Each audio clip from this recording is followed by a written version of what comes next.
Assalamu alaikum warahmatullahi wabarakatuh. Alhamdulillahi rabbil alamin, wassalatu wassalamu ala rasulillah sayyidina Muhammad ibn Abdillah wa ala alihi wa sahbihi wa sallim tasliman kathira. Aboluganda mu Allah subhanahu wa ta'ala nenzo kutuusa okwekekesa kw'Oweekitiibwa sallallahu alayhi wa sallam kwe yatwekekesamu okuyita emirimu gyaife n'endwaire eddiita emirimu.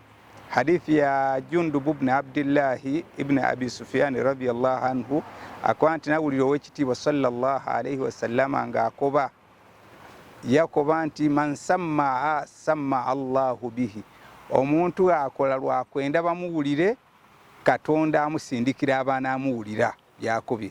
Waman yurai, ole bwakola bambone yurai Allahu bihi, Katonda amusindikira abaana amubona, ekyo kyava mu idiiro. Mutume sallallahu alayhi wa sallam ali kwogera ebimu ku ndwaire eddiita emirimu gyaife nga n'okukola bakuwulire okukola bakubone.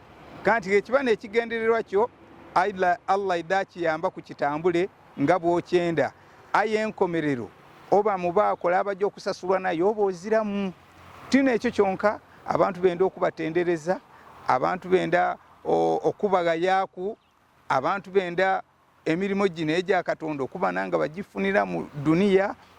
Aye kasita ekyo kiba n'ekigendererwa ebibyo biba byononeike ngewa Allah subhanahu wa ta'ala ozira kyosuubirayo, wabula esobola okuba ensonga enzibu egy'okwinjiza omuliro yawmal qiyama. N'okubiriza abooluganda abasiraamu nti tufengayo ino nga tujja okola omulimu gwona gwona okwerwanisaamu endwaire eddiita emirimu gyaife ewa Allah subhanahu wa ta'ala egyonoona niya ddaife enungi eidde okumusiimisa. Tusobole okola omulimu nga gwona gwona gwe tukola twenda mu kusiimisa Oweekitiibwa Allah subhanahu wa ta'ala, kubanga twayidde akola byayenda, titwayidde akola ife bye twenda.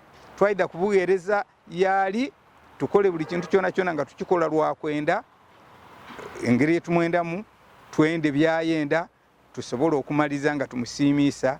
Omuntu anaagangula okusiimwa ni Allah subhanahu wa ta'ala fakad faz, oyaba amaze okuwangula, wadhalika huwa alfawzul mubin, okono okuwangula okwolwatu. Ti kuwangula ku duniya waliwo ekyo kyokoze kutuukirira, wabula kyokoze kusiimibwa kisobole okubalibwa mu maiso ga Katonda okifunemu empeera. Obubaka obwenenzi obatuusaaku nti tusobole okusikanga embeera eyo saawa y'okola nti nteekwa okuba ndi kusiimisa Katonda, Katonda ayikiriza emirimu gyaife. Nsaba Katonda ayikiriza ebyo tukola, nsaba Katonda atuwa okutambula obulungi nga bwayenda, nsaba Allah subhanahu wa ta'ala okututamuba n'asasula olunaku lw'enkomerero nga twagaana ine naye.